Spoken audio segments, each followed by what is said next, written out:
I lie every day, at least 10 times. So the concept, what is a lie? If you ask me how you doing and I have a shitty day, I'm gonna say you're great. That is a lie. Let me tell you, do you know who lie the most? Parents. When you says to your kids, we're gonna have pasta with sauce, and the kids ask, do you have any veggies on it? No, you just blend the veggies on the tomato sauce, so they don't know. Elba, how many times a day you lie? Around 10, 12, because I have kids. So there's I need to tell a lie, because like you said, we're going to eat pasta with tomato, mommy. No, it's not tomato. It's the spaghettis are like that, red. So yeah. So when you need to be in front of a polygraph, guess what? In order to beat the polygraph, you don't need to lie. It's how you prepare. So welcome to the polygraph beating. Can you or can you not?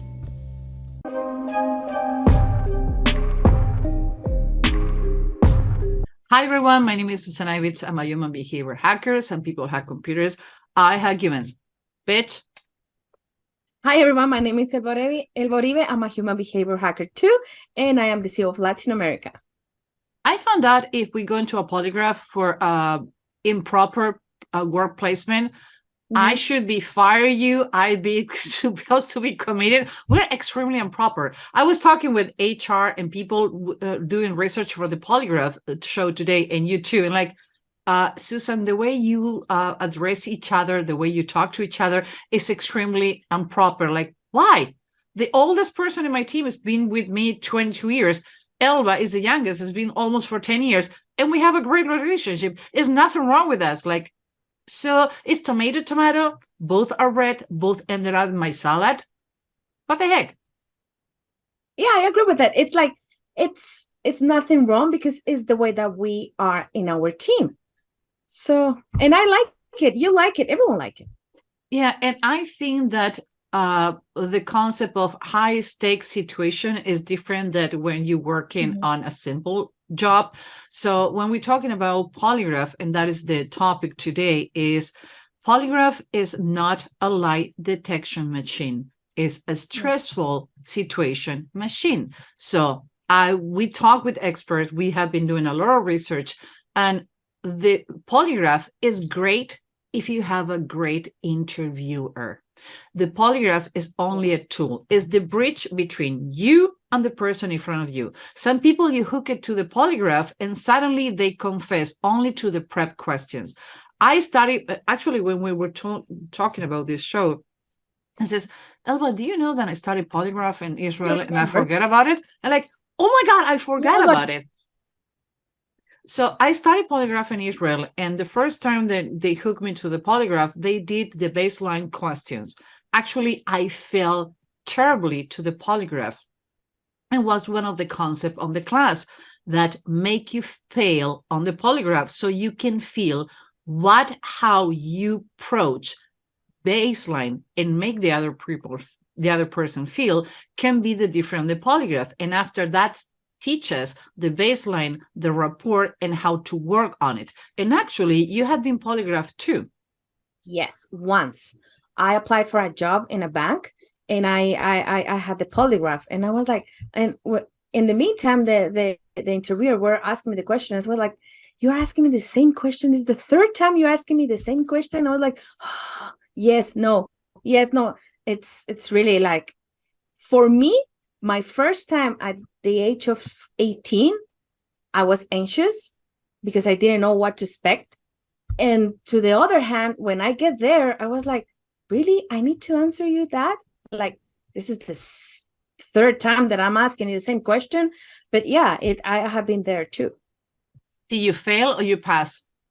I pass. Well, I failed. Give me the job. They give me the job. So I think I passed. I passed the class, but I failed on the polygraph. And I'm so happy that I failed, because I can understand better how polygraph works. So we're going to talk about the polygraph. We're going to talk about the story. We're going to talk about our own personal experience. And we're going to have an FBI expert who was polygraphed, and he needs to recruit people and he need to polygraph the people to determine and what is his own personal experience. Again, polygraph is not a lie detection technique. Nope. They're not one way. Actually, I says polygraph is a lazy way to determine if somebody's lying or not. It's only a stress situation. How you treat that situation, how you as a polygrapher is what makes the difference. So let's go to the show. History, how pass, how to prepare, what is a polygraph, and most important, what is not. Honey, I want to be nicer to you since HR told me that I can be sued for the way I treat my team. Nobody have quit so far, so let's go for it. Let's go for it. Hi, Robin. How you doing? Thank you very much for being with us. And let me tell you something about Robin. I contacted him last week, and Sunday a text, hey, Susan, you want to talk? I always love people that they don't drink their own Kool-Aid. And you have the batons and you have the experience and you have the accreditation to not even reply text messages. So thank you very much. I always like to acknowledge when people is humble and they have the knowledge you have. So thank you very much for being here with us. I'm speechless because I'm equally humbled that you wanted to reach out and have a conversation, Susan. So yeah, as you said, if we start believing our own legend, life starts falling apart. So every day is more humble than it was yesterday. There is no doubt. Yeah, and I was talking with you before it started, and I have one of your books. The other two are in my library by sure. I have them. So you are an author, keynote speaking, you coach, you have classes, and you have been a badass FBI agent for more than 20 years, having one of the most exciting parts in FBI recruiting spies and agents. But we're going to talk about that, and we're going to talk about polygraphs. But tell us about how people can get in contact with you and can pick up your brain, having the chance to do your classes and find your books. Thanks, Susan. First of all, anytime someone wants to promote me, I got to promote the host first. So everyone that's listening right now, make sure you click like, you share this episode, you share with the great work that Susan does, because she puts in a lot of effort to make this happen and bring you all fantastic people to better your life and make it more productive. So first of all, do that for Susan. And so my stuff is really simple. Peopleformula.com. It's all one word. That's my website, peopleformula.com. On there, as Susan said, I like starting with the free stuff because free resources, I put in a lot of effort like she does to bring knowledge to others for wherever you are on your personal path to make your life a little bit better today than it was yesterday. And so my podcast is there. I have a free course it's called the Keys to Communication course, which I use in every single aspect of my life. And from there, you can scale up to online training courses and personal coaching, keynote speeches, all that stuff. But I like to really promote where the starting point is. And the starting point is the resources you can just consume and better yourself from. Great. All your information, podcast, website, and link to the books in Amazon are going to be on the bottom. And I hope to meet you in person so you can sign my books. I have a special area in my library. I have Lena's book. I have Gavin books. I don't have Gavin's signed it yet, but Lena's, I have all the books that she wrote, signed it for me. So awesome. Yeah, I finished Lena's last one, Honest Answers, a couple days ago. Yeah, mine should be around someplace. I have it. No, I just looked for mine as well. Yeah, I have in my pile. I have too many books in my desk. So, Robin, what you did for the FBI, and like we talk on Sunday, there are things that we can talk and things that cannot be said, but let's leave people imagination to understand what you see in the movies has nothing to do with the job you did and the exposure going around the world recruiting people. And when we says that, people says, oh, that is unethical. Like, we need to use resources in order to keep ourselves safe. And to approach those resources, you need to use rapport. And in your books and your classes, you're talking about rapport is the most important thing to get to someone, to communicate with someone, to have that person trust you and like you, to establish a relationship. Absolutely. And the funny thing is, with all those things in that background of mine that you listed, it sounds like I'm a complete hardcore type A, which is the foundation of who I am. There is no doubt. Hard charging, started out after the Naval Academy, went to the Marine Corps, then at the Marine Corps FBI, signed New York field office, Recruiting Spies, ran our behavioral program, all these things that are centered around go, go, go, go. But the deeper I kept diving, as we all do on our paths, and that's what's really beautiful about this, is that we're all on a journey. And my journey starts, like most of ours that are in this area that we're passionate about, is the skills, tools, and techniques we need to do individually to build rapport, to build trust, to forge relationships, to recruit people, to elicit things, to conduct a polygraph, whatever it is. And all those things are giving us a toolbox to try to learn how to focus on someone else. And what starts happening, as I've seen with these great masters that I've chatted with and been very fortunate to learn from, consume their information from, like you and many others like Lena and, all these master spy recruiters, is that all those skills and tools and techniques are the starting point. But the ending point is when you can let go of them all and do the most important thing when you're interacting, developing rapport, and that is be present, be there, and have no agenda. The only agenda is to listen to what the agenda is, the pain points, the challenges of someone else, and see what you can do to be a small part of alleviating that pain or the priority, the challenges of someone else. That's what rapport is. That's what forging relationships is all about. Because in all these situations that you named, whether it's recruiting spies, conducting a polygraph, getting a confession, if you don't have a deep connection and understand that other person's point of view, you're not going to get it. And all these skills and tool techniques are fantastic, but it helps you get to be present.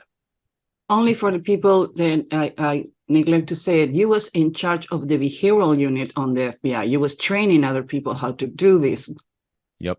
Yeah, as both a practitioner throughout my entire career, and then I ran so the FBI's got lots of behavioral programs. I ran our Counterintelligence behavioral analysis program, which focuses on nothing but the hooky spooky spy stuff, as I call it, the recruitments, the espionage and cases, undercover operations, double agent operations, false flags, all those things that people think they either real, imagined, or whatever in the movies. No, they're all very real. Did them all the time. Predominantly, we did recruitment cases. I'd say the second most predominant thing is double agent operations, false flags from time to time as a high-level espionage investigation would get up and going. But they're all tools and techniques to do what? Forge trust, to inspire someone to want to cooperate. Are you going to do a fictional book with some part of truth about your career? Are you thinking about it? It's funny. My writer I worked with on 2 of my books, Cam Stout, he's mentioned that a few times, and having just read Gavin's book, which is the same thing. It's a story about a spy world with lots of real world tradecraft sprinkled throughout it, where he gives lessons on what all these things do. I've contemplated it. It's interesting. Human beings were very good at one thing at a time, even though people like to think they're very good at multitasking. Neuroscience says no, we're not. So I've totally accepted that. And in the last bunch of years, I've become so much more, even more so humble by all that I'm reading, all I'm consuming, all the people I'm interviewing on my show, that I'm still in massive consume mode right now, and learning and educating myself and humbling myself every day. So I have an outline done, and it's going to take effort from shift to consume to export soon. So now that people can understand why we're talking with you, when you need to work with people that are on the 2 sides of the line. And when we're talking about 2 sides of the line, for example, you go to Russia, you get a military intelligence, you're recruited, you talk with them, and the trust and rapport is the initial and they keep the relationship going. But you need to know, and you need to be sure that person is not playing you.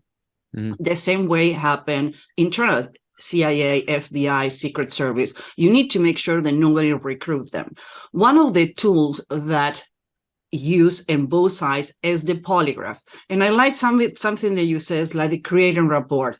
And we talk in this show that the polygraph is a stress tool they can use to seize certain answers and certain questions. But if the person conducting the polygraph doesn't have the attribute that you mentioned, no matter what happened, we talk about that people that they're extremely well qualified didn't pass the polygraph and they get their careers ruined. Absolutely. And a great polygrapher, like you said, is a great rapport and trust builder. The pre-polygraph interview that they all should be doing, that they're trained to do, is where the work is done. That is where a great interviewer is discovering pain points, having a great conversation, uncovering those pain points, having full explanations done. So when it comes to the polygraph, a great polygrapher will use that as a tool to verify the information they now already know, to make sure there wasn't an extra pain point or unresolved issue that they didn't discuss already. So that's what I've seen with the great polygraphers I've worked with that they do. Because if you start using technology, tools, and skills to allow you to be lazy in making that connection, you will be. But if you use it as an add-on to all the great work that you need to do prior to putting someone on the box, that's when it's going to be a great resource for you to identify potential hot spots that you didn't really uncover because it was your fault you didn't uncover them, or maybe they want to be a little obscure about things in their lives, but that's fine. That's why we have it. There are two books that now come into my mind. Remember, I have a weird mind. Houston Carnicero talking about in one of the chapters about that they need to talk to an informant, and they met in a hotel room, and the person was Arabic and start praying in the middle of the interview, and how didn't need a polygraph to determine or interview or seize or scrutiny the person once in a while. And I remember too, in one of the first books of Lena, that she was part of a polygraph, and one of her co-worker, person working with her, she didn't pass the polygraph, and how the polygrapher was trying to catch Lena in a lie and says, well, it's inconclusive. And Lena says, take it again. I don't care. I'm not lying about anything. And the polygraph comes and says, no, you passed the polygraph. So those tricks that make you feel guilty can come against you. And actually, I think that a better interview, a better person eliciting information, a better interrogator is better than any machine. I think that one of the few things that I don't think AI is going to take our position is in behavior. The humans are better seizing other humans than any other machine on the world. What do you think? 100% today. There is no doubt. When you're recruiting a spy or conducting a polygraph, what you as an experienced human being is doing, if you're really present and attuned to the other person, what you're doing is you're reading how psychologically comfortable they are with you, and do they trust you? Because if they trust you and feel safe, they're going to share. That comes in a lot of different forms that a machine still cannot pick up. As a matter of fact, most humans don't even recognize what they're actually picking up. Some people call it intuition or gut feeling. Okay. But you're actually observing something from a lot of repetitions in your life. As a matter of fact, some of the best people that are fantastic at reading or having these gut feelings and intuitions about others experienced severe trauma when they were younger because they're in dysfunctional households, they're in violent households, they're in abuse households, whether it's substance abuse, alcohol abuse, or physical abuse. They're attuned, highly attuned for what? Because they needed to feel safe. And so they've taken those skills and they translate it later in life, but actually they're reading cues from other people to see where they're at. And so fast forward that, very difficult to train a machine to do that. So you had been polygraphed too, and we talk about my first polygraph when I was studying how the polygraph worked. They make me fail on purpose to show that even though I was not lying on the control question or during the polygraph, there were getting to part of my brain or exciting me about things that show me as a polygrapher how I need to be aware of those things. Physical attraction, things that lure in your brain, things that get it excited, how you start moving the breathing from the chest to the stomach or vice versa, how you cringe yourself when you're cold. They put us in a cold room, and when we were cold, the body was reacting in a different way. And it was, and again, when I felt that as a person being polygraphed and they tell me, Susan, you failed at absolutely everything, but I didn't like we know, but you need to feel it. So now we can move forward to explain how the process needs to be done before, during, and after the polygraph. In your case, you never failed, but how was your experience with the polygraph? How you felt when you get polygraphed? It's a fascinating experience. The first time I was polygraphed was when I was coming into the FBI. And I remember I was coming out of the Marine Corps, and in the Marine Corps, you don't have sick days. And I was been a company commander down at Parris Island at Marine Corps boot camp. So I had been working nonstop, and I actually had walking pneumonia and didn't know it. So when I was taking the polygraph, I was really sick. And so I was really zoned out. They said, stare at a point on the wall in front of you and just answer the questions. I wasn't even paying attention to questions. And so I flatlined it or was inconclusive numerous times. And I've been polygraphed probably 5 times, I think, in my career before I retired, because I worked counterintelligence and you have the security clearances. I never took the polygraph the same way twice, because the interviewer is different every time. I had interviewers that were trying to convince me of the veracity of the machine, where they're trying to prove to me that the machine is flawless. And I'm like, okay. I had others that didn't even pay attention to the machine at all. They just had a great conversation. We're over in like 3 minutes. So it was really, as we've been discussing, down to the polygrapher themselves. And then I remember when I had someone come on my behavioral team, the first time I actually had a polygrapher, actually second time, polygrapher come on my behavioral team, I had the question for him. I said, what do you think about the polygraph? And he goes, it's a great prop. And I said, you're on. I mean, the good thing about being a polygrapher is these people have tons of reps. They interview a lot of people. And if they focus on the repetitions and bettering themselves and becoming a better interviewer every time and less on the machine, that's a great polygrapher right there. And typically what I would do before I got on the box or any of my subjects or anything was ever polygraphed, I would interview the polygrapher to see where you at. Matter of fact, my biggest question, and work in the world of counterintelligence in the FBI, which is predominantly a criminal organization, most of our polygraphers were criminal polygraphers. In other words, they're always going for a confession from a dirtbag of some sort. And when you're interviewing someone on the counterintelligence side, you're either dealing with a high-level spy, which is a high-level diplomat, high education, upper crust of societal norms, or you're dealing with people that they're dealing with, which are the same. They're CEOs, they're professors at universities. These are high-level people. And so I always used to have to ask the polygrapher, what's your background? How many counterintelligence polygraphs have you done? And if they said, this is my first, I was like, yeah, forget it. And it's a challenge. And it was always a challenge too, when they would mandate that we had to have one of our high level sources polygraphed, because in general, you knew they're going to fail. Because if you have someone that is a spy and spying on your behalf, they're lying to someone, and you're going to get leakage, cross leakage everywhere on that, most likely. And same thing with people that are interacting with them, because in order to interact in that world, you're having to use a level of deception and subterfuge from that person's point of view, most likely. I mean, not all of them do, but I took everything like that with a grain of salt. And you mentioned at the very beginning, verifying, one reason why people like using polygraph is verifying that someone's not being doubled back and not playing you. We did that by the information they provided.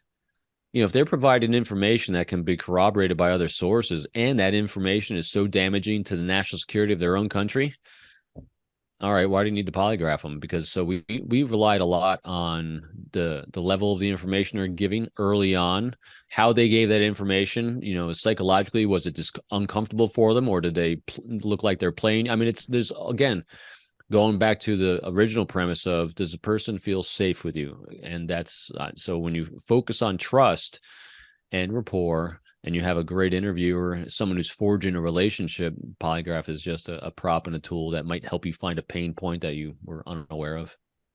One day we're going to do a show, and we're going to go through scenes and different movies. Actually, I want to do that with 2 of my hostage negotiator coaches, go through a hostage negotiation movies and says, okay, how real is this or not? We can do that with the spies. That would be fun. Yeah. not a lot of realism. No, but it's going to be fun because people get so much misinformed, like in interrogation, when people see Law and Order, like, shrug the shoulder, like, no, doesn't happen. You never tell someone, that they're lying. You never pinpoint. You actually play dumb is the best way to get a good interrogation, and people confess. And the only people that usually pass the polygraph, they're never going to fail, as I remember the teacher told us, are the psychopath and narcissist. Absolutely. Any psychopathy, they're actually, you can determine if somebody's a psychopath when they have a flat, nothing, no emotion, nothing. It's like flat line. Yep. It's kind of scary because, like, oh my God, we dependent on this person. But you need to have a certain part of psychopathy and narcissist to do certain job and not to be affected. But again, another topic, another show is long to talk about those kind of things. It's fun.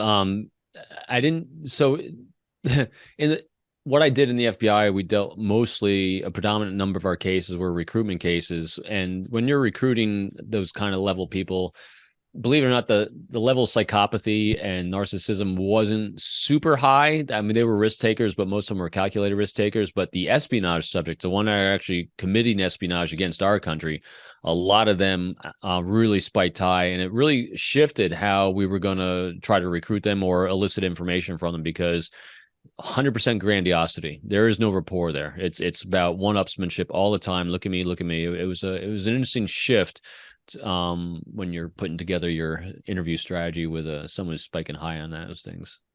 And last, it's a cultural thing too. There are cultures who lying, omitting things. Let's be clear. Omitting is a way to lie, but it's cultural. They're not going to divulge absolutely everything. They don't need to say it. And in our eyes can be lying in cultural ways is the way they interact with others. And the highest stake espionage, not telling absolutely everything, it's like a double standard that is going to fail on the polygraph too. Mm-hmm. And you're highlighting really important things there. If the interviewer is one placing what they think someone should or shouldn't be doing, they're now judging, and they have a confirmation bias of some sort. And that goes back to what we were talking about at the very beginning, letting go of every agenda and understanding and being present. This is not just deep empathy. We're talking deep, deep, deep empathy, not being negatively or positively discerning with any of the information that you're getting. You are just taking it in, understanding the context of the other person. Because even cultural stuff, I've had so many people say, hey, as I worked Russia most of my career, and they said, Robin, you're a Russian expert. I said, I don't know, you an American expert? I mean, think about it. Can you be? No, because it really comes down to the individual. So there's going to be some overlapping cultural overlays. There will be orientation overlays, gender overlays, but all these overlays are really individualistic. And that's why you have to do your best to let go of it all and just pay attention to the other person. And when I talk about being present, the most challenging way to be present is, again, I say letting go of your agenda, and I'm talking about everything. In other words, you want for nothing. You're not doing this because you're trying to look good. You're not trying to impress anyone with your skills. You're not trying to get promoted. You're not trying to make more money by the next thing you're going to do. We're talking about letting go of everything. Because if you can't do that, there's some sort of agenda that you have that's going to bleed in, and that's going to focus on you and not them. You must focus on what they're saying, what's important to them in that moment. And you only can do that if you can totally let go. I take 3 things that are really important in this conversation. Don't use technology because you're lazy. Get your things together and let it go. Leave your false pretenses and bias out of the room in any situation that has to do with behavior. And don't look for fulfilling prophecies with your own bias with the person you have in front of you. That can be even when you're going to the supermarket, not only when you're going to take the polygraph. Absolutely. And I've noticed a curiosity that is a different kind of curiosity. Some people can be curious about people, and some people are curious about different things or technology. Be curious about words. And what I mean is when someone says something, they're giving you words. If you are present, if you let go of all these things and you hear a word that sounds a little different, spikes a little differently, I mean, it becomes a wonder ground of things to explore. Instead of, someone says, well, today I got up and I put on a pair of socks, as opposed to someone got up today and said, I put on a pair of tan socks. Tan? Why tan? I mean, see what I mean? Just one little word that seems so benign. Because you're paying attention, you can explore, well, why tan socks? Where'd you get those tan socks? I mean, it can go down all these different paths, because some people say, I don't know what to talk about. Really? Because you're not listening to what someone else is saying. Why? I think from all the words you can use is why. Why tan socks? Why you like socks? why you always use socks. There's so many things that, like you says, and that little phrase that can convey a conversation that ended up telling you so much. And the person, people talk, people don't lie to you. We don't do the right questions. Absolutely. And the thing that is really powerful is asking those whys and what questions, because what describes the action that they're doing and the things they actually did in those moments. And the further we go back in time to experience what they experienced when they were growing up, helps us understand their context of the world that they see from their perspective, and helps us predict their behavior for the future, and helps us make those connections, because inevitably we've all experienced something from our own perspective that was a little traumatic or influential, that molded us and began our path at those early ages. And so once you understand that, then you can really start making those strong connections. Robin, it's been a pleasure talking with you inside and outside the show. My pleasure is all mine, I should say, Susan. See you next one. Polygraph. Love it, hate it, is still being used in the United States, and it's being used all around the world. Cannot be admitted in court, but when we talk about things that people misunderstand or people misread, worse, people miswrite about the polygraph because they've never been through the experience. When we talk about things, Elba and I, we have the luxury, and we are so lucky to be going through this, either by training, either because it happened to us, or because we make other people to go through. And Elba and I, we went to the polygraph for different circumstances. I would say that from one of the most known movies about polygraph is Meet the Fuckers, and all, I think it's 2 or 3 movies about this. I think I 2. I just saw 2. Yeah. I think it was so funny how he ended up. And I don't know if we're going to put the video now, but I was watching the video. There's like 3 minutes, like how he ended up getting polygraph. You watch porno. Do you ever been doing drugs? You have sex with my daughter. It's amazing. I think more than one dad will love to have a polygraph, to polygraph their partners of the daughter's boyfriend to go to the polygraph. Now, first, I went to the Oxford dictionary to find out what is the concept of polygraph, and I found out it's completely wrong. A machine designed to detect and record changes in physiological characteristics such as person pulse, breathing rates, used especially as a lie detector. It is not a lie detector. A lie detector test carried out with a polygraph, again, is not a lie detector. It's a stress detector. Now, when we measure stress, like we says, nobody's a human lie detector. Nobody can determine only for one channel is somebody lying or telling you the truth. So it has to do with the skills of the person doing the polygraph. So let's talk about the history about the polygraph. You want to start here? Me continue? How you want to do this, love? I'm going to start. Since HR told me I'm extremely inappropriate, I tried to be more polite, at least for the camera. So, but you know what? I like the way we are, so I don't care. So in 1885, Casey Lamborso created a device to measure blood pressure. In 1904, Vittorio Venusi created a device to measure breathing. In 1906, James Mackenzie, who was a cardiologist, developed the first polygraph. In 1921, John August Larson invented the machine to measure blood pressure and breathing. All Italians. Ooh, yes. Hot what? You see? Mafangulo. If you know Italian, you know I says a bad curse word. Leonard Keeler, 1903 to 1949, was the co-inventor of the polygraph that we know today. He was named after the polymath Leonardo da Vinci.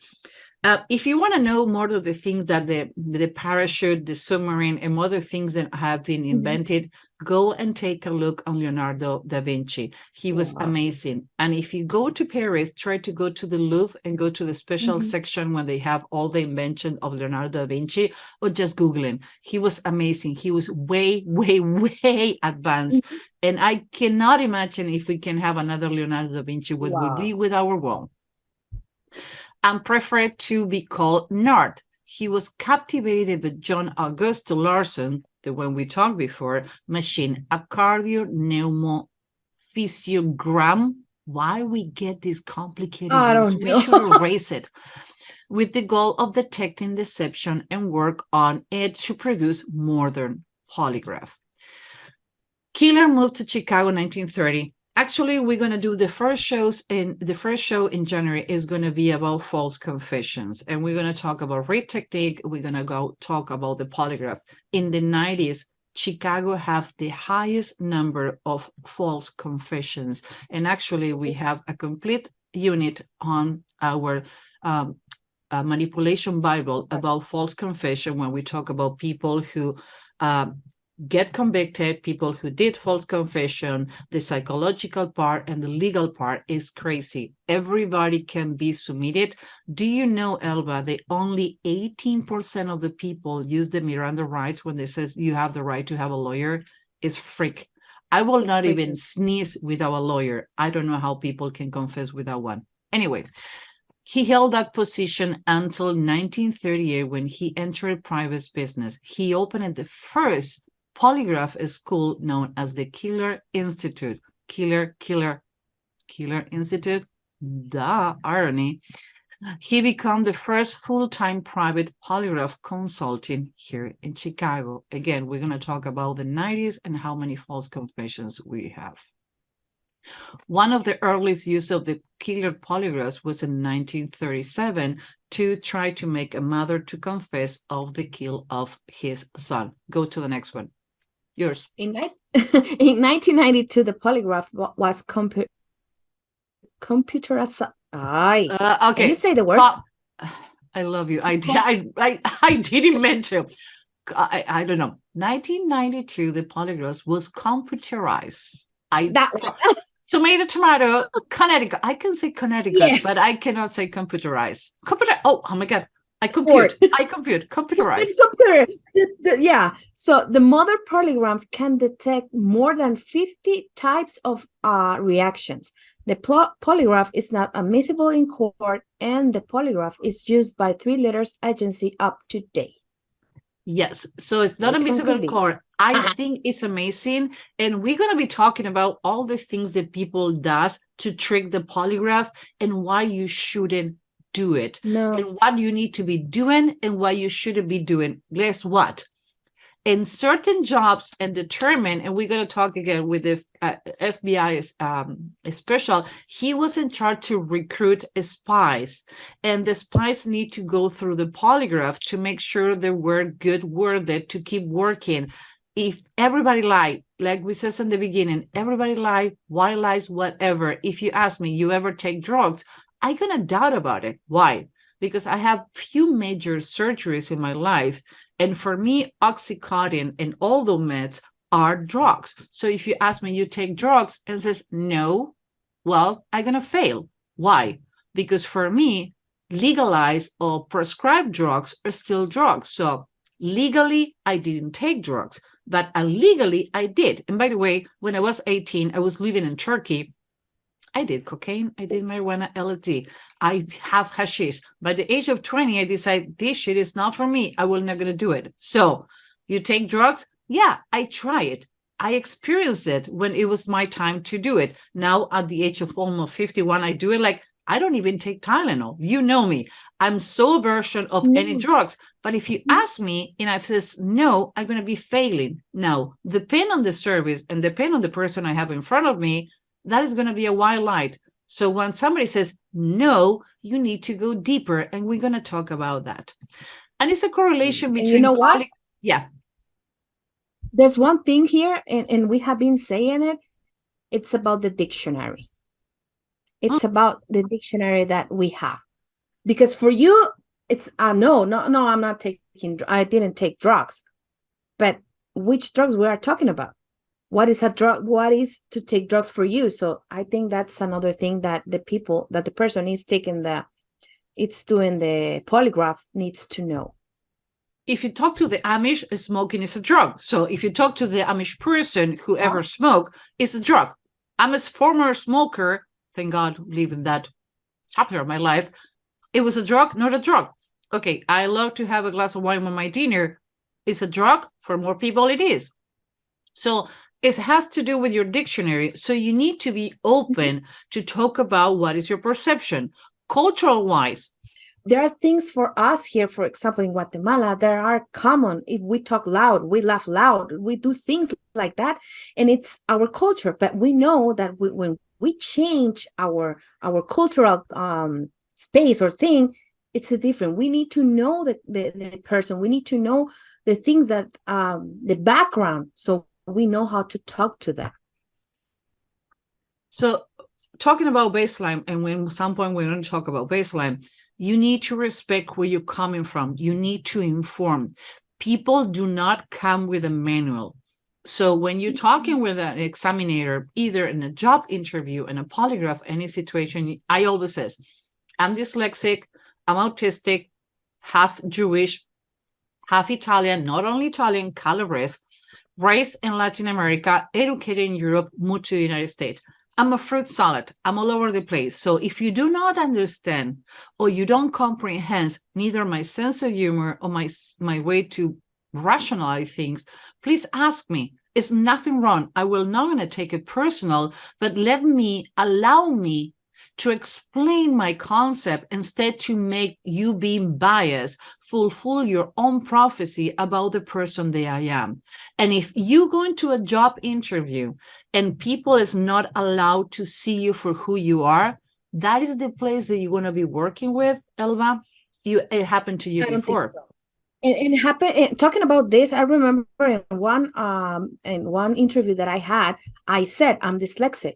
And the girl looked at me like, oh, you have a problem? And I said, no, it's not a problem. It's the way that I am. And she, after the interview, she said, you know what? You shouldn't be talking about your dyslexic because people is going to think that you have an issue in your brain. And I was like, wait a minute, inform yourself about what it's to be a dyslexic person. So that's how people think about things. And that's why you need to explain, because I told her, you know what is a dyslexic? You know what it means to be a dyslexic?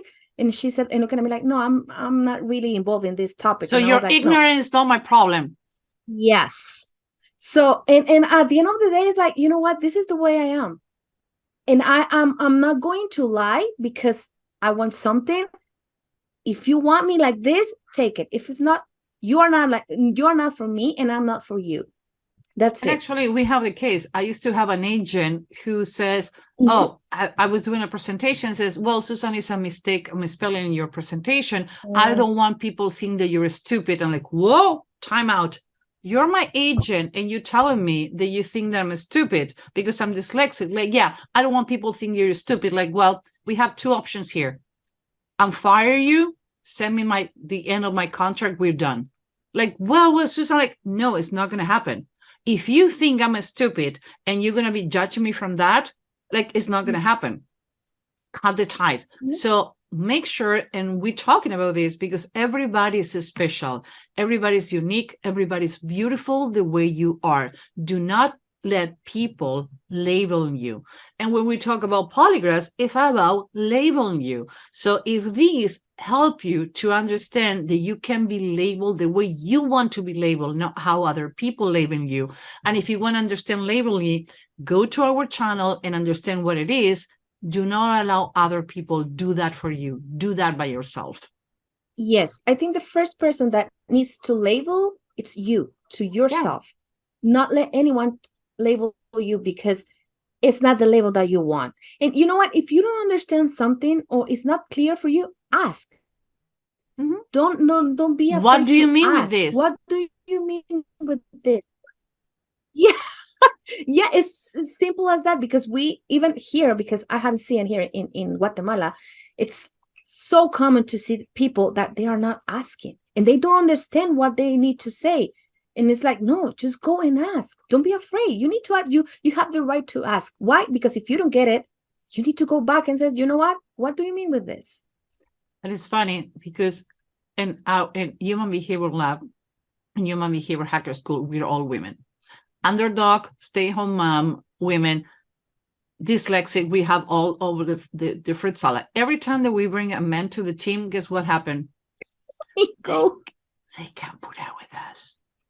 They run They're from us. They're afraid of it. We have in our marketing and media team, amen. Gelacio, I hope you didn't quit. Yeah, please. Because we like you. Okay, now, it's a correlation between the cartoons and the polygraph. I gotta hand it to you, folks. You sure know all the right questions to ask. Why? You want to take it? You want me to take it? This is yours. Ha. Why you leave all the emotional reasons for me is not fair.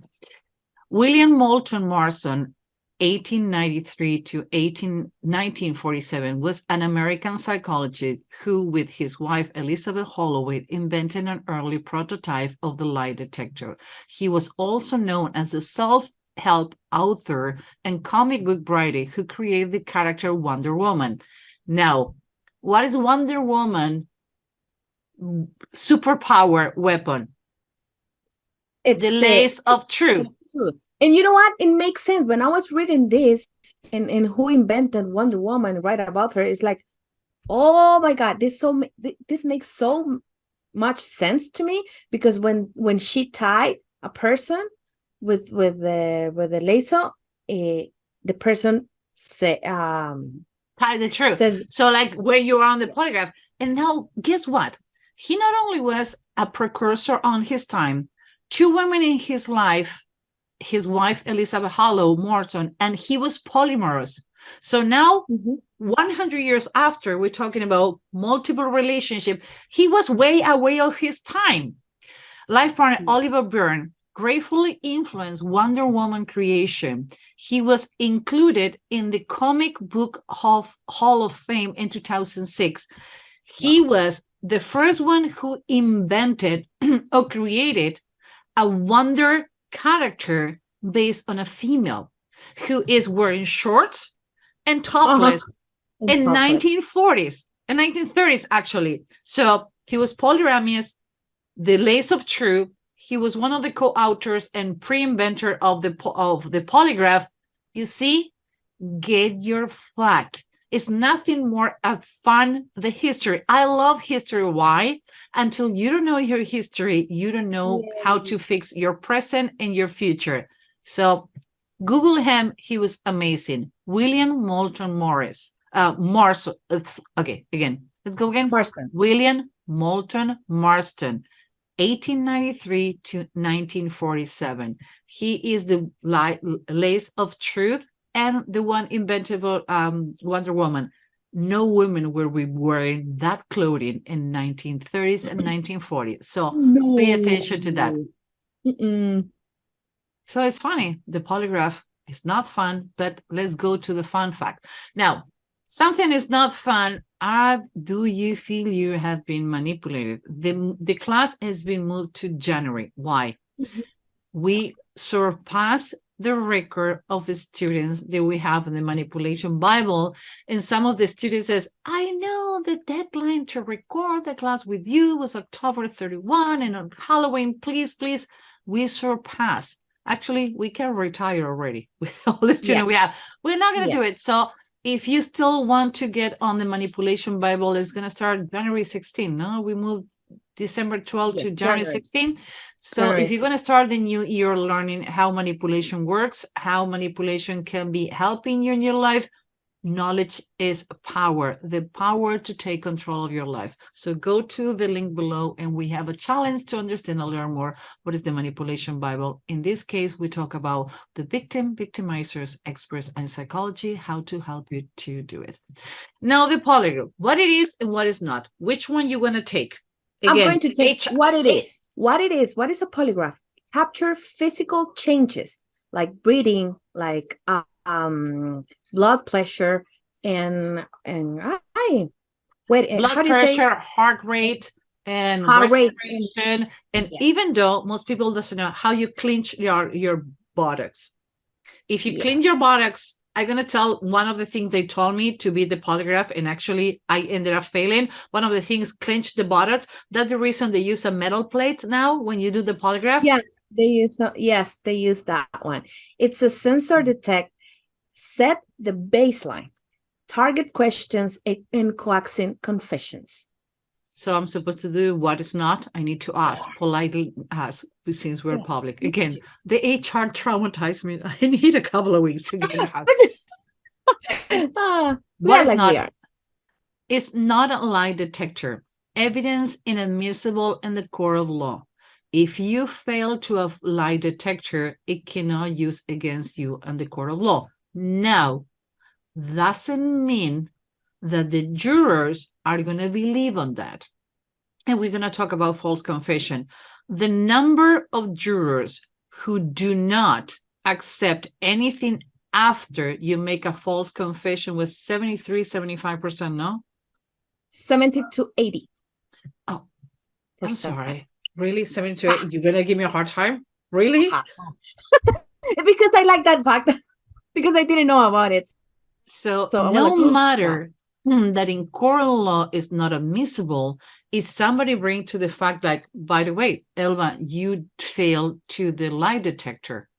No matter how many facts we show after, what the jurors think and believe is going to determine who you are and how you're going to be perceived. So be really careful, and we're going to talk, we're not to take the lie detector,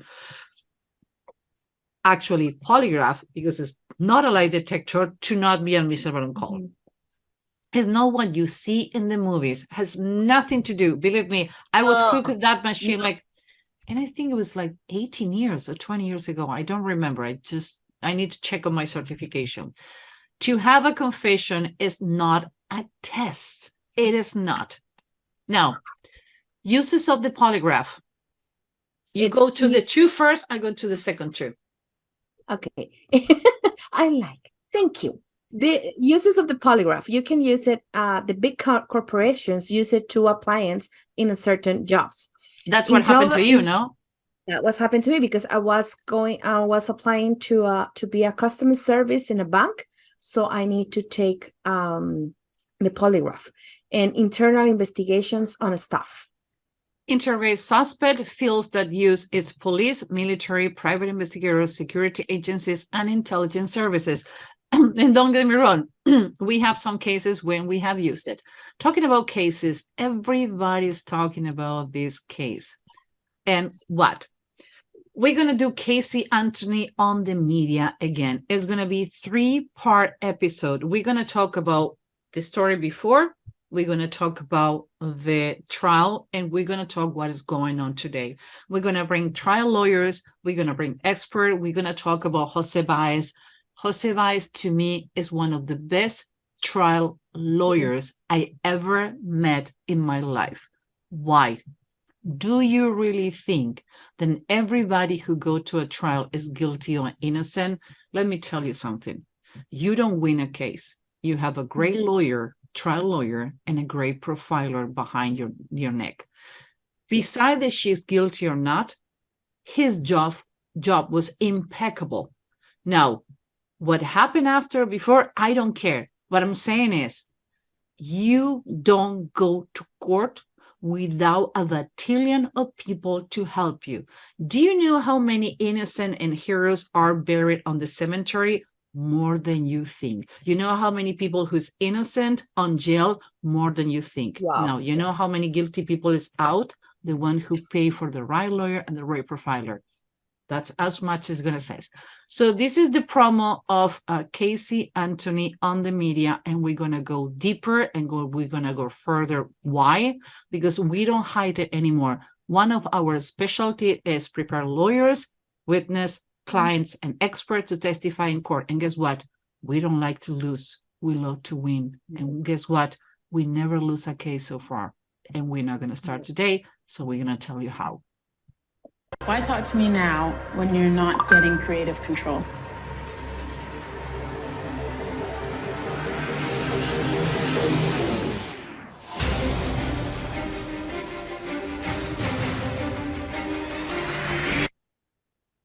I love the promo. I love the promo. Like, I cannot wait.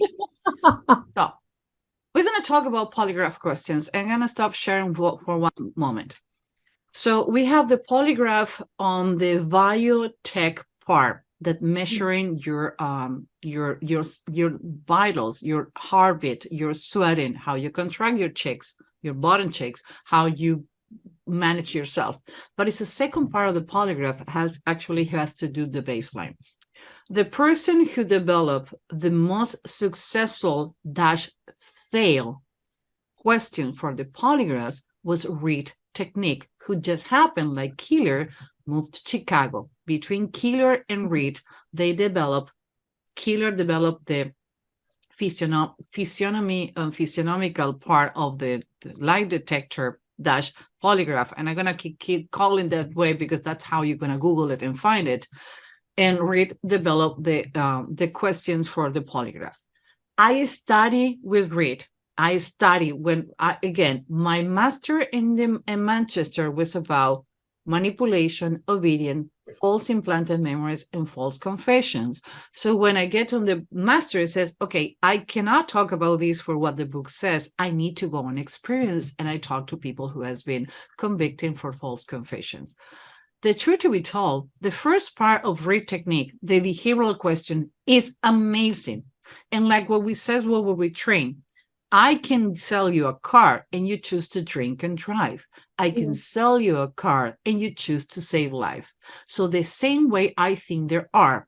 Now, again, on the 90s, the highest number of false confessions done on the United States happened in Chicago. And we're going to have a special of the first week of the year talking about that. But today we're going to talk about the control questions that Reed technique have. So let's go for it. This is my diploma when I did the Reed technique. As you can see, in John Reed, an associate, Susan Ibitz, Reed technique of investigated, interviewed, and advanced interrogation. I covered the time, so you don't know what, but as you can see, Mark Reed, I didn't study with, I studied with directly with the grandson of John Reed. I was there. I studied the technique again. I do believe on the behavioral part. I don't so sure about the second part of the technique and Reed technique. There are the normal questions that you use on interrogation. I was on the polygraph sitting and I was on the interrogation part of the technique. Now, talking about technique, this is our new website. And again, it took me 4 weeks to get this picture taken, but Susan Ibitz is the human equivalent of the polygraph machine. And it's fun. We are talking about polygraph. Oh, fun. Even though the best feedback that we have is like, I just took the manipulation class with Susan Ibitz. I don't know if I love it or hate it, but definitely I need to take a shower. That to me is the best testimonial I have in my life. Honey, you have those testimonials too. Yes. So go to humanbehaviorlab.com. You can find all our witchcraft, the classes where we have been seeing the training, the blogs, the learning, and you can go to our learning classes. And we have a couple of new classes coming on. And we have Tina Kasiski, the faster deal on the history of Shark Tank. Guess what? We train her and we love Tina. Actually, I'm going to Boston to be with her the end of February, beginning of March. So we have Sales Intelligence with Richard Harris. Actually, we're signing a contract with a new coach that we're going to be teaching a new class on the end of February, March.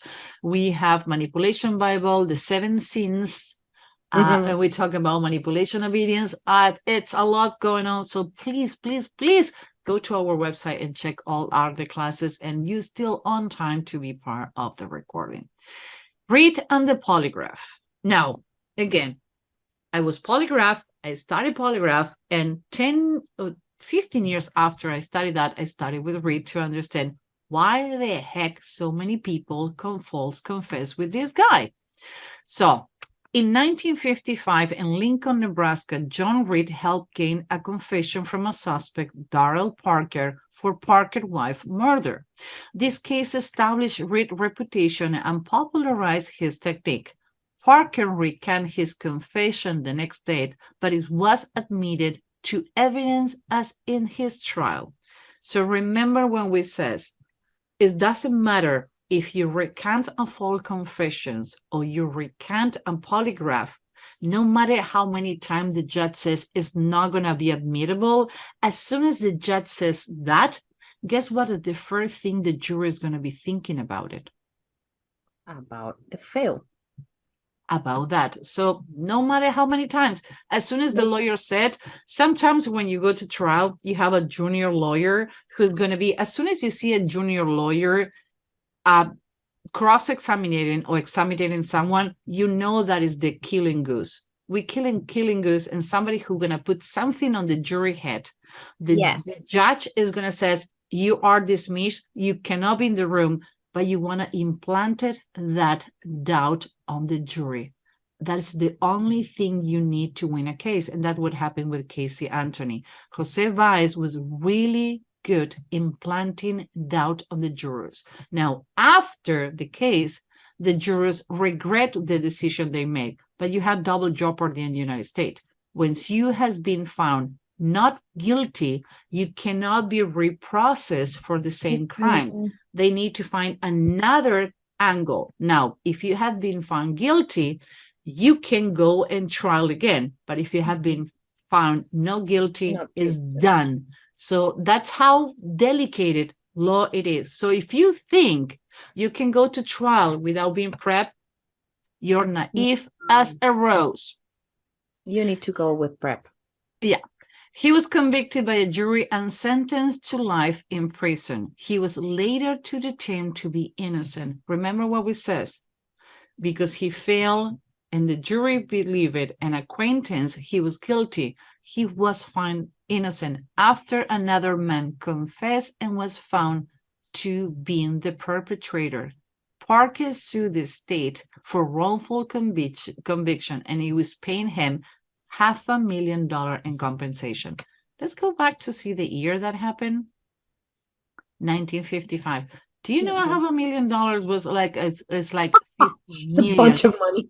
It was almost 100 years ago. It was like 50 million stake. That's how much money. And that's how much money. Do you know that in the state of Illinois, you have a cap, how much money you can ask to the government if you have wrongly convicted? Because how many convictions you have. And actually is standardized on the rest of the United States. Get your fact, people. Wow. He does love it. Get your fact. That's what you have in this show. Has trained more interrogation than any other company in the world, Reed Technique. And Reed Technique has been adopted by law enforcement agency and many different types, with a being especially influenced in North America. I do not agree. I do not disagree. I think the technique have really good things on the behavioral question. For example, what should I believe you? Did you do it? The way you introduce yourself. I think between the Reed technique and what amino acids appear on a scan, remember, McLeish and all the people talking about themselves, they study with amino acid. He was the one who bring this scan statement content analysis on No One Today statement analysis to 1987 to the United States. Myself and Elba, we study with him. We study with God. You don't talk about the Bible with the Jews. You talk with the Bible with the priest. That's what we did. So not about intended. Elba's Christian, I'm Jewish, so we can say it. So the other thing that we can say is you not know what is going to happen in cells. You need to go to the Cells Intelligence. This class was developed by Richard Harris from the Harris Consulting Group and ourselves. We're going to talk about face reading, the emotional contract, the respect contract. We get you to the next level on cells. If you need to sell, because you need to sell even your kids, this is the class you need to go in for. Why are you laughing? That's why I take it, and I did, and I did it with you. I need to sell my girls. Actually, we did one of the exercise with Richard. Like, what the heck? Now I shouldn't be teaching you so much, honey. The problem is I don't have anything else to teach you. Actually, you're teaching me.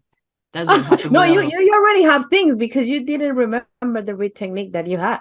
I forgot that I studied Polygraph. I forgot that I studied Polygraph, and I forgot that I studied with Reed technique. Like, that's what happened. I know it's not to sound cocky, but at this point, after it's gonna be 34 years in March, and I've been doing this witchcraft. You see my voice crack because that reminds me that I'm turning 51. The devil knows more for being old than being the devil. Thank God. Yes. Baseline questions. Agency may polygraph candidate 2. Verify the information the candidate already provide. Find out information they're not disclosing. Determine if they're honest and trustworthy. Funny thing, do you know what the polygraph was invented in the beginning, Elba? Let's see. To make sure the police is truthful when they... Yes. It's funny, see. And don't get me wrong, I train police. I'm a hostage negotiator, civilian hostage negotiator, and I would train hostage negotiators, SWAT, FBI, and we train all the agencies. And when people ask me about the polygraph, like, dude, it's supposed to keep you online. Another chapter, I love my blues. I love training police. I love training SWAT and FBI. I'm never going to get tired saying that. Most of my training with them, and Elba agrees, so we're doing together, is pro bono. We don't see a dime when we train them because they're going through a hard time. Sure. That doesn't mean that there are a lot of things that need to be fixed in corporate America and the police in any aspect in our society. Yes. This is yours, the baseline questions. Go for it. Okay, the baseline questions.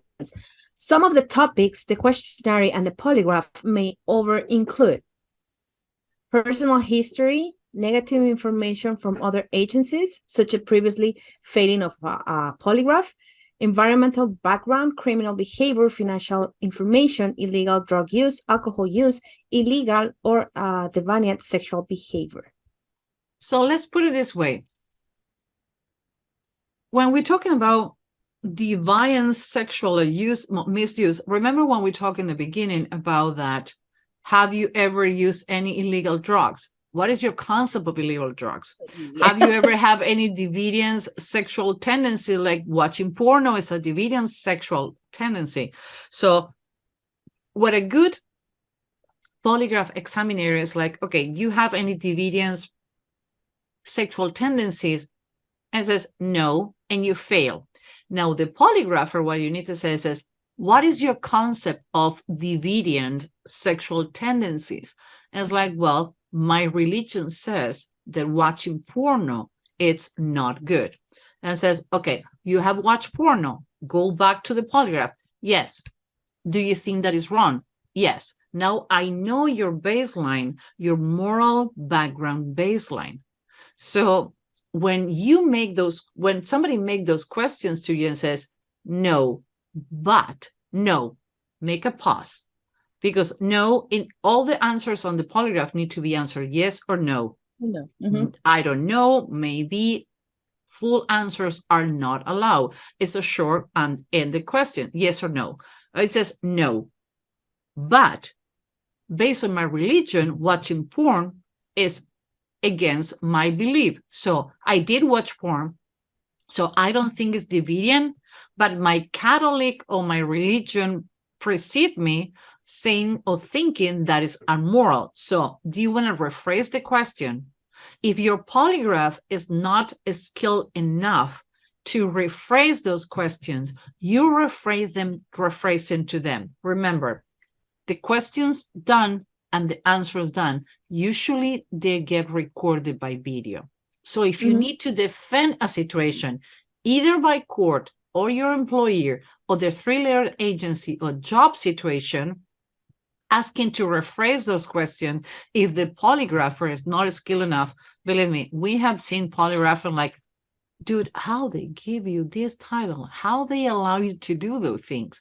When you don't have people giving you the leverage or the needs or the things you need, ask for it. There's nothing wrong with it. Elba, we both have been polygraphs, so we know. I agree with it. And you know what? There's I have another anecdote here, because Alfonso, my husband, he took the polygraph too. And I was laughing. How many times he took it? Once. But he was like, because he's really calm. But when you get to Alfonso's his nerves, like oatmeal, like.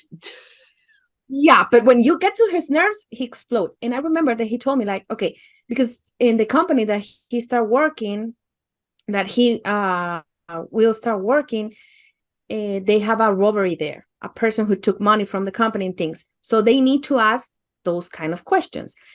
And I remember that he told me, like, you know what? I get stuck and I got angry and I talked to the examiner like really, really hard because he has the same question, not in another order.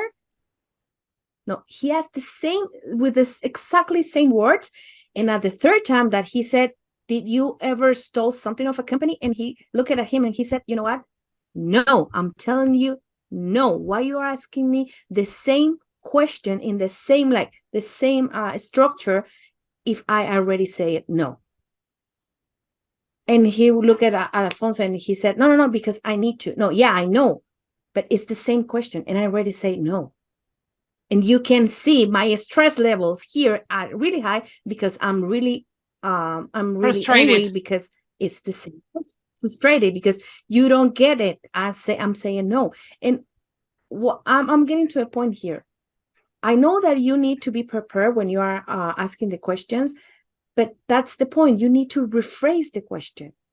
So that's when you have the answer or the peaks that you need to evaluate, and then you are going to analyze. But it was like, and he told me, like, you know what, I get stuck. And he stopped the polygraph and he said, you know what, it's enough. I did a mistake with you, so I'm sorry.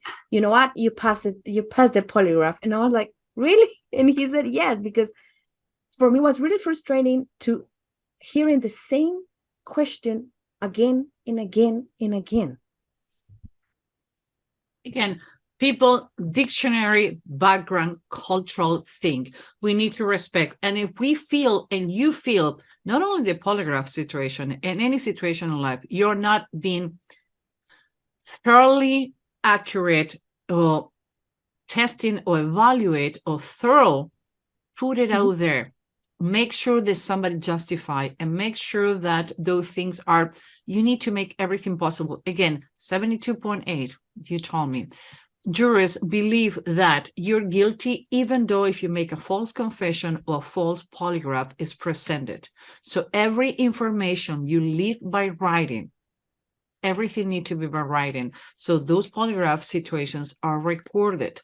All the false confessions are recorded. As for your lawyer, everything needs to be accurate. Again, we have bad people in all the aspects in our life. Just make sure that everything is taken account to make sure that you're not a victim of just a simple, stupid mistake. And whoever has come to here and says they never had to make a stupid mistake being young, you're a fucking liar. Ooh, yeah. We just get demonetized. I'm sorry. And people like it, so yeah. You see my lips getting like, we don't get monetized. Anyway, I don't care. We don't care about the monetization. We're doing this for you. And because we're doing for you and we want you to participate, just go like and share. If you like or don't like, just share it. Be respectful about your comments. You don't need to like us. You don't need to agree. No. Just open an adult conversation. Adult conversation is when we can disagree and we can hear your opinion. You hear us. Again, you don't need to agree. We just put in another aspect on behavioral and what you're going to see out there. How you're going to find us? If you don't see us on the regular channel, go to Human Behavioral Lab or Susan Ibitz. Again, it's not that we're not including Elba, just how the algorithm work.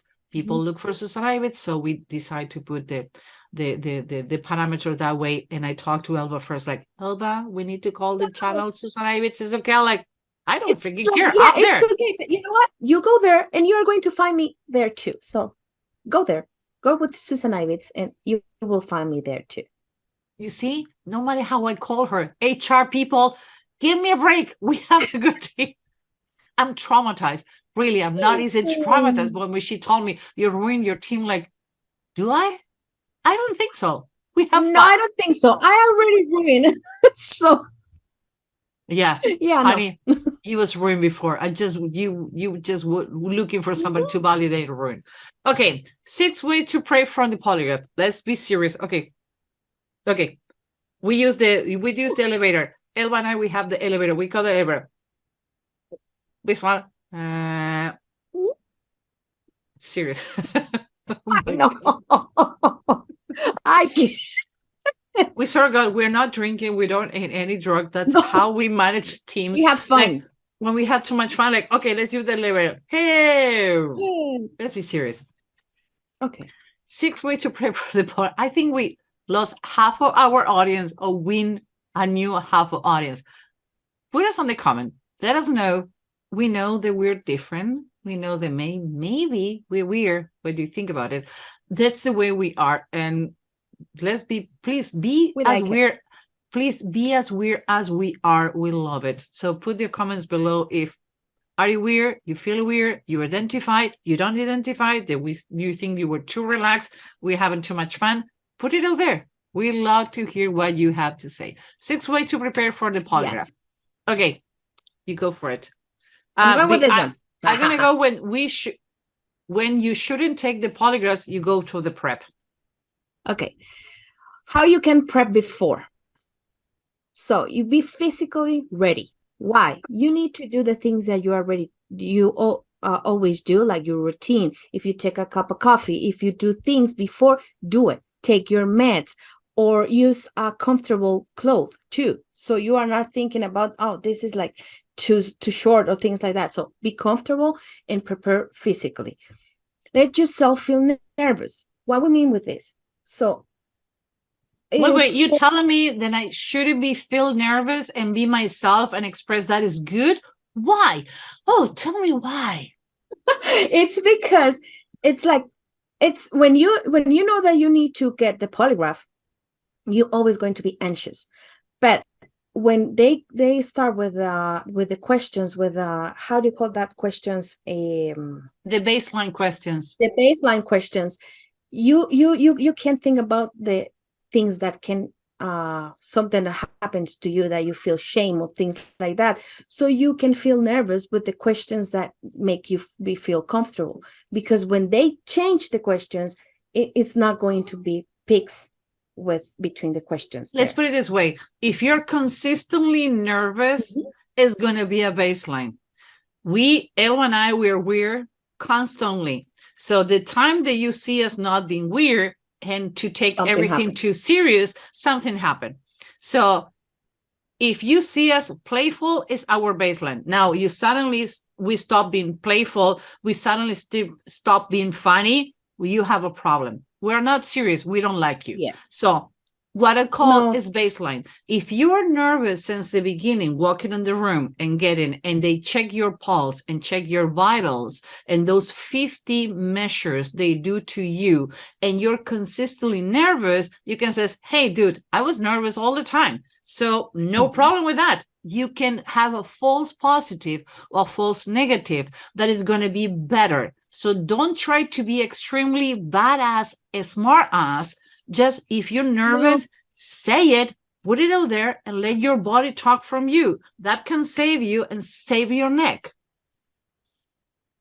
Yeah, and we have been talking about it. Say the things that you are feeling in the moment, because we tend to hide our feelings, or we tend to hide the way that we feel on the situations. Just say it. Just go with it, because it's something that is going to happen. So own it.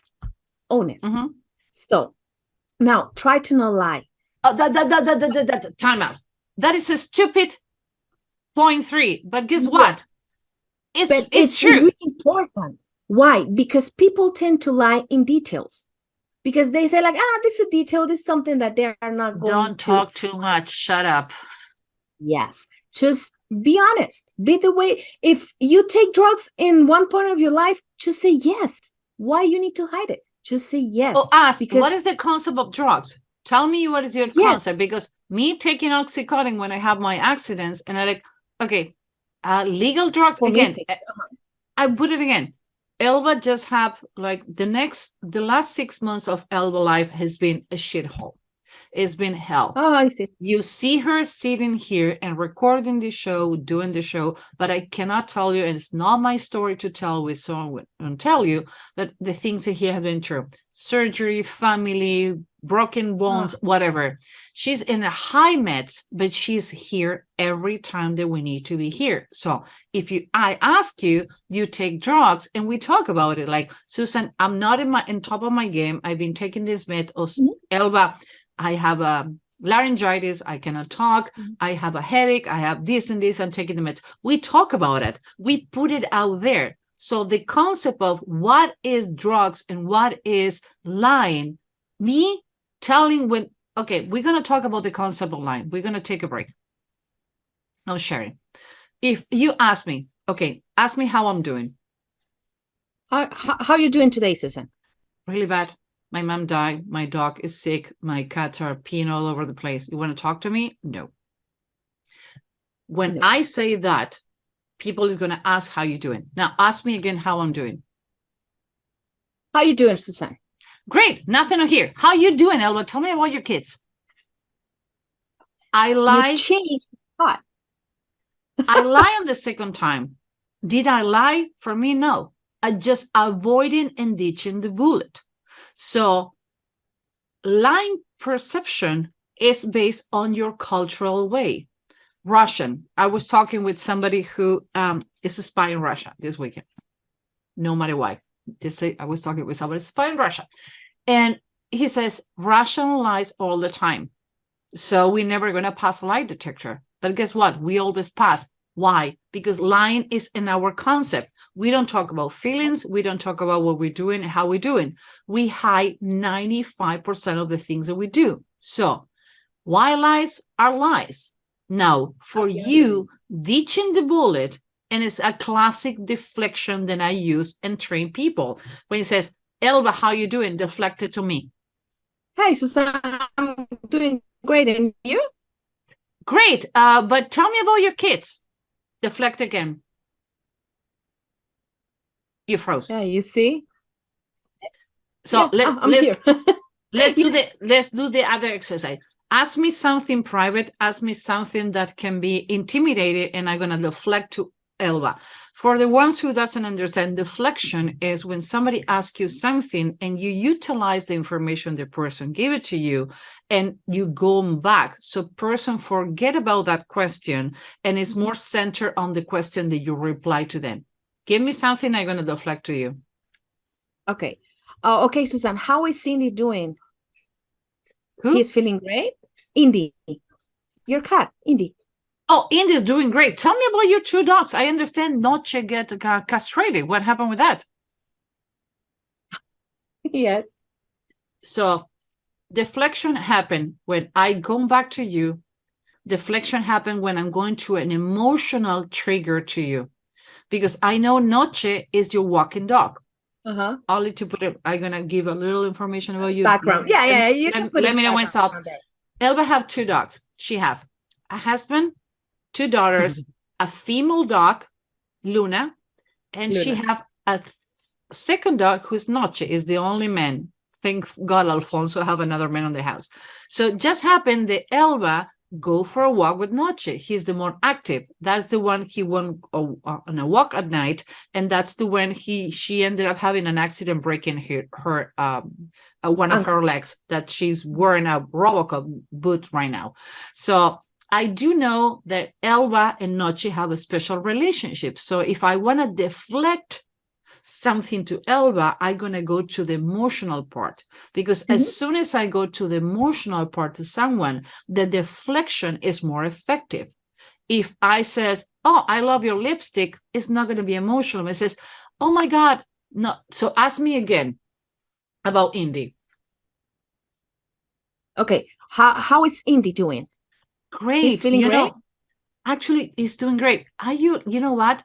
Indy remind me so much to Noche, because they're both black. They're both are having an intimate relation with me and you. Like, by the way, how Noche feeling that you're not going for a walk? You must be feeling or missing the walking that you have with Noche, because it's your personal time together. It's your time to disconnect. Is the time you listen to the podcast. Is the time you listen to audiobooks.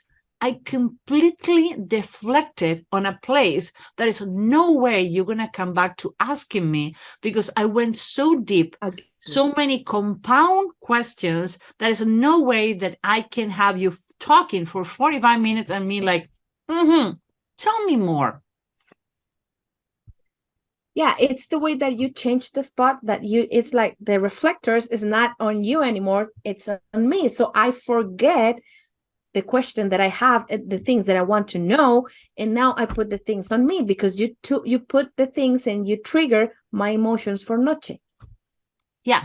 So the best way to deflect, and we're going to talk about deflection, elicitation, interrogation, and interview, and how to deflect, complicate, or ditch the bullet. We call it with Elba, ditch the bullet. Actually, we train to the police academy here locally and says, okay, one of the classes is ditch the bullet. No, physically, verbally is the best way to ditch the bullet. So that's the way to deflect. And to deflect is inform the other person. Elba and I, how many times we have this exercise when we laugh? Oh my God. We do it weekly, at least 2 times a week. Yes. Every time that we met, it's like we had that interaction. So yeah. And one of the things that we have in our classes, we have this like brain spark sparring. Like we have this with the students all the time, and we're like ditching the bullet, and people like, oh my God, how you go so fast? Because we train each other. So if you have someone in your life that you can do the brain sparring, that you can be practicing, you can be learning how to do, that is the best exercise. That's the reason we says is not to bring somebody else to spend more money, but you always need to do your training, whatever training you do, either going to the gym. One of the things that I have under the desk treadmill, and I have people, then we walk it together, and we have intellectual sparring. We have intellectual training. Why? Because we practice every week. Training, that's the master. The devil knows more from being old than being the devil. So practice. You don't need to be put in the polygraph, but you have the polygraph live when people evaluating what you says and how you say it. People like us, people who has been trained by us and other former or special force or interrogators or profilers, what do you think we train people to do? Have a mental polygraph to do with you. Yes. And practice. You can practice all the time with the people that you have. When you go to a supermarket, when you do those kind of things, you can practice. And that's how because the first time is not going to be as the way that you if you don't suck the first time, you're not doing it right. Yes. So don't worry. Just keep going and do it again and do it again, because you are going to become a master. Or a monster. Yeah, and you love that. Or both. Ha. So when it says anyway, do not rush, what do you mean, Elba, when it says do not rush? Do not rush. This is something important here. Why? I like we have you been brush talking. your face. Oh, don't do that, honey, because you're 12 years younger, but when you get to my age, those are things are going to affect you. But it's because this is something that we're having too much fun today. Call me crazy. Why? Because people sometimes assume things, assume where is going to be the question. And you don't need to do that, because the interviewer, they're going to ask you 3 to 6 times the same question in other order. So listen. That's why we have two ears and one mouth. Listen first. Really? Take your time. Yes, because you need to listen before to talk. So listen first, take your time, and then answer yes or no. Don't go with an elaborate answer like no. Just go with the yes or the no. Listen. Don't rush. Don't be like the interviewer is asking you a question, and let him finish. Don't answer before. Teach face reading to both sides. Why? Mm-hmm. To know how to drive people crazy and how not to become crazy, because the first face that we teach you how to read is yours. So if you want to drive your interviewer crazy, or you want to drive crazy the person you're interviewing, you need to look on the eyes and the ears. And after that, how much magic we can do, honey? We have been doing magic for a long time, you and I. Yes. So that's how we go again. That's why we always said you need to learn face reading first, because you need to learn your weakness and how you can manage them, and you need to read the other person's face so you know how to talk to them. It's not based on you, it's based on the other person. It's not from you, it's to the other person. When you pay attention to the other person, and the platinum rule is for good and for bad. I can get to your right side and I can get to your bad side and drive you crazy. What does it mean to go to the happy place? This is something that you need to do to control your emotions. So you need to think in your happy place. Go to your happy place. Go to the things that make you feel comfortable. When you start feeling like you're not getting there, imagine you in a place that you feel happiness. Imagine you doing things that you feel comfortable. So that's the way that you can use, that's a technique that you can use and start feel calm. And I'm going to leave the happy place to whatever is your happy place. There's so many ways. Yeah. Don't use physical tricks. And I'm going to make an observation here. When we prep people to go to court, we use physical tricks. We cannot go there, Elba. We cannot go there because when we run this for our lawyer, says, Susan, do not say, you guys, you're going to be tempted to talk about it, what you guys do when people go to court. We can. So we need to be really careful on this, because when people go to court, we cannot say what we do. So.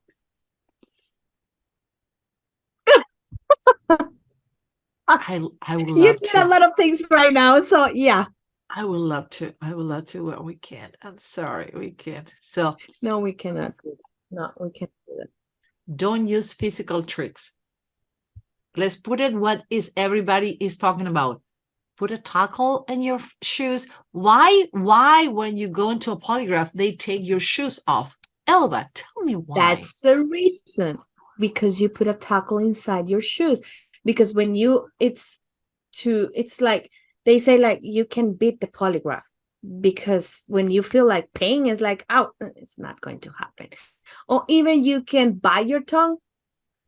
No, you are going to hurt yourself, but not to beat the polygraph. So don't do it. I'm going to tell you three things they told me when we did the polygraph class. Again, I don't remember, it was 15 or 18 years ago. Take a volume, 5. Half of the class was like drooling, like they took more volume they should. Second of all, drink a little water and hold your pee. I would say from all the things on the polygraph, the only one who can hold it is because when you hold and pee, all your energy is going to your bladder, so you're not going to pee. And the third one is the tackle.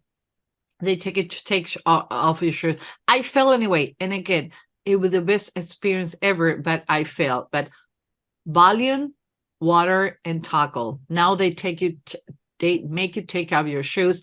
And now one of the reasons the polygraph, since I think it was 1990s, they have a metal plate when you're sitting, is to know if you do this with your tushy, to know that you're holding it. It says, do you went to the bathroom? You need to pee. And that's one of the control questions. You need to pee, and like, oh, frack. You measure. Do you take any value? Like, should.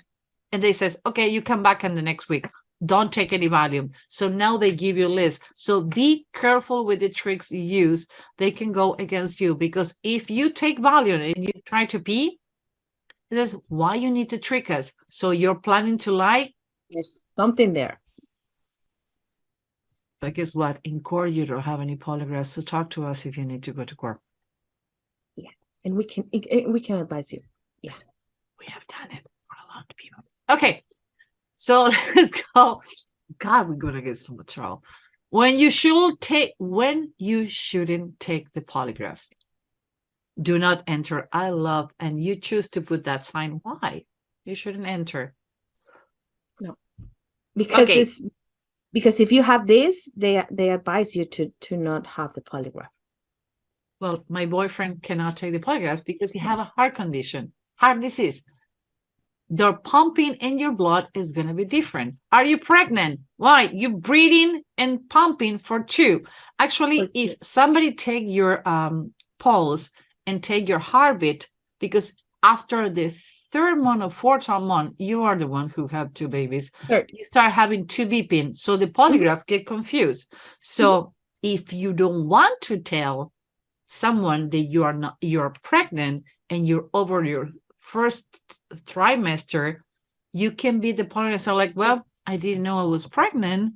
You need to prove it in court. You need to make sure about your medical condition. And like, well, you was checking on my baby heartbeat. It's not mine. So what is bad is can be good if you know how to play it, but most people don't do. So don't try to do it.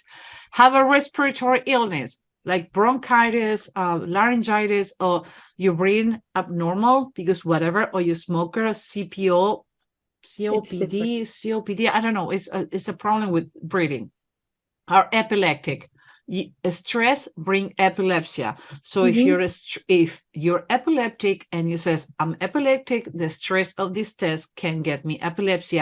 Nobody wants a lawsuit. Remember, United States is the land of lawsuit. Suffer from a general pain. What happened with pain, Elba? What are the things that are erased and go all over the chart when you have pain? You want to take it or you want me to take it? When you have pain, it's like you are not comfortable. And the adrenaline and the endorphins is go all over the place. Yes. So it's not going to be your polygraph is not going to be as accurate like they need, because you are all over the place. You have everything up because you are feeling pain. You are not comfortable. You are thinking about the pain. So you are not concentrating on what the things that they are asking to you. Let's put it this way. You're nailing, you put a nail on a piece of wood and suddenly you smash your finger with a hammer. Do you think that your body and the words you're going to use to express your pain are going to be correlated to your proper manners and diplomatic manners when you're at table? When you are in pain, and imagine yourself when you hurt yourself, you cut with paper in your fingers, you cut yourself when you're cooking, whatever, your manners, your blood pressure, your heartbeat is different. So either you say it in the beginning and probably going to ditch you and let you know that you come in another day, or you go through because you're going to have a baseline. But the risk, again, if that is going to be presented in court, 72.8% of the jurors, no matter how many information they present, they're still going to believe you're guilty. So do not go there. Elba, anything about general pain? Okay, you have C-section, so you didn't went through the pain of labor, but because you was like, oh yeah, quick. Definitely, yes. I didn't want to go there. No. But you know what? When you have pain, in myself, it's like when I have pain, or when I cut my finger, or when I have my paper. The worst part is when you're reading too many books, you cut your fingers with paper. The worst thing that came to my mind is anger. So imagine that I'm feeling like, oh, how can I do the polygraph if I'm angry? Nope. So you cannot do it. Are being forced to take the test. Anything that we do against our will, anything that we do against what we believe, your body is like, okay, the same way that when we are happy, when we smile, we have oxytocin. So when I smile, for example, I smile. One of the reasons that I love our meetings is because everybody jump on smiling. Everybody make inappropriate jokes, and we have a happy place, and we're looking forward. We have 4 meetings in 5 days a week. And I think the Thursday is the only one we don't have. And I can show you our WhatsApp. You can see, actually, we have one WhatsApp there. Actually, that's my boyfriend. Send me a text. Where are you? I'm recording. Sorry, love. So even though the days we don't talk, we exchange funny things, pictures, and we interact every week. And one of the common denominators is we jump on the meetings smiling. Why? Because we know the meetings are going to go better. So imagine if anybody on the team need to jump on that meeting, not being able or don't want it to jump on the meeting. How do you think it's going to happen? Can you imagine if you're going against your religion, that is, you own that religion, you own the right, nobody can take it. It goes against everything that you believe, everything that you want to, everything that goes against what are your values. Nobody have the right to question your values for religion, for cultural, for your own dictionary, nobody. So if anything goes against your religion, in United States at least, we have the right to expose that. So put it out there, even though you need to go through. If you're recording in the beginning that goes against anything, we have the right to First Amendment, not to incriminate ourselves, the right of religion. If you like to smoke in marijuana at the same time that you meditate and for use of religion, it's your right. So use it, utilize it. Your rights are your rights. Use it. That's the reason it says, why don't you call a lawyer? Why don't you run the Constitution? I wasn't born in this country, but the first thing I did here, my dad says, get a lawyer, a doctor, and an accountant. Why? Honey, you're going to need it. And he was 100% right. I know my rights. Nobody can mess out with me because I know my rights and I know how to use it. Use it. Be intelligent. Being intelligent is not to have a higher IQ. No. Being intelligent is to know how to utilize your right. So if anything go against you, what you believe, anything against your right, put it out there. It's going to be used in your defense. Elba? Yes. And you know what? Talking about being intelligent, I had a phrase when I get to college, in one of my teachers said that phrase, and I said, yes, intelligent is not to know everything. Is intelligent is to know how to use the right things in the right moment. I think that's the difference. Yeah. Intelligent is not about the IQ. It's learning how to use what you need to be using. Yes. And imagine when there's something that you don't like or you feel uncomfortable about it, it's like you are not going to do it well. So there's something that is going wrong. So you need to say it. Again, don't be afraid. Put the things out there. Okay, let's do another exercise. We love to do this. Let's put it that way. Elba and I, we love to do this exercise. Tell me something that can make me feel uncomfortable so I can go back to you and put it on you, how you make me feel uncomfortable.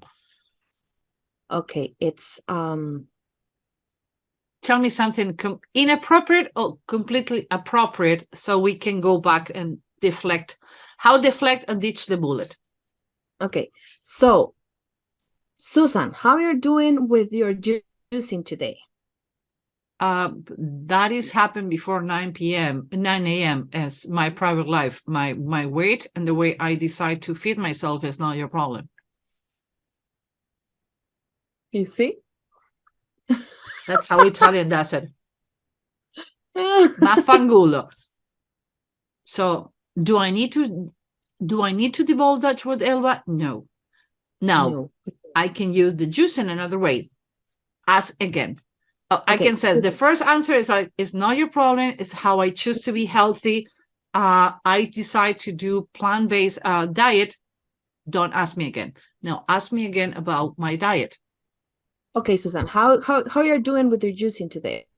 Oh, you know what? I'm so bloated and I'm so bad. I have diarrhea. I don't feel good. So I want you to ask for any questions slow. But you know what? It's my right to be healthy. I'm trying to be healthy. I'm trying to become better. So I'm going to be better for the team. I'm going to be more aware. I'm going to be more present. Just give me a couple of days because you know what? I'm not going to be on top of my game. But you know what? After 10 days, I'm going to be killing it. I deflect or reject. I decide how to do it. But if you don't know how to manage those situations, can go against you. The same things. Okay, let's put it away. Machiavelli says, no, actually, Tansu, your strength coming from the same way of your weakness, and your weakness coming of the same way of the strength. How to use it? That's the reason we have the manipulation Bible class. Shh. So you can. Yes. Okay, let's go by the end. I'm so tired. We start at 5 o'clock in the morning. By the time is like, holy cow, it's 5 p.m. Okay. Are being forced to take the test. Again, use your strength or your weakness or your strength against your will. That is the court martial. That's the reason United States have Guantanamo. Don't say it too loud. Against your will. So, what happened against your will? It's a limited quote against your will. If you're sitting in front of a polygraph and it's against your will, you can just don't say anything. Do you know why most people who go to immigration, they're messing up their immigration status? They talk too much. Yes. Don't talk too much. Don't let it out too much things. Just answer the things that they are asking. That's it. Don't go more. Let's make another interaction exercise. I think and again, if you don't get it, you can go to so many channels. You have so many people that is amazing. I love them. I learn from them. I think they're great. You have as many profilers out there that you can go. Our style is completely different. Love it or hate it, that's the way we are. So let's give me an exercise. How you want to do it? You want me to ask you? Or you want me to ask? Okay, ask me. Okay, Susan. Don't ask me about the color of my socks because they have holes today. I'm going to ask you about your boyfriend. How is your boyfriend today? How is your relationship with your boyfriend? Really? You're gonna go there? No, change the question. I will not gonna put him on this. He's gonna hate me. I will not gonna put Bobby on this. Like, change Bobby. No, Bobby, no. Okay. He decided to go. He decided to go undercover. He decided not to be exposed, and I want to respect that. Bitch, don't do that. You know, I'm gonna crush you when I see you. Okay, change this up. Okay. Really, you're gonna go there? Like, oh my god, you're so bad. It's like, you know how hard it's gonna come to you this week now. Wait a minute, how we can talk about my pets, talk about my dino, talk about Bobby.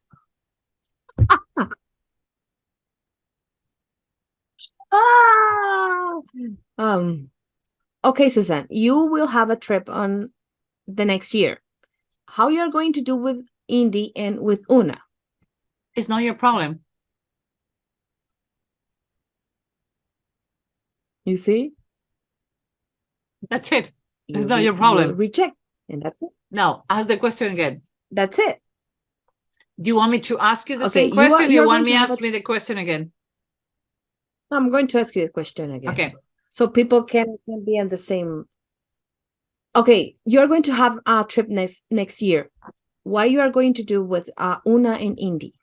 You know what? Una and Indy are two foster that fail. They have so many medical issues. I cannot take it to the foster. I cannot take it to the vet because I cannot be exposed to other cats. I'm really afraid. I don't know how much it's going to cost me. I'm really worried about it. Maybe I'm going to have a friend coming home, and you know what? They need to have purified water. They have medicated food. I'm going to make sure that I have the food. I'm giving you too much information. I'm telling you what is going to happen in my house that I'm afraid of. When I'm telling you what I'm afraid of, you can utilize it against me. So you need to be careful. I says, it's not of your problem. It's not of your problem because it's not work related. Move on. Next one. Now, I can choose to, and most people choose to share too much information in order to be likable.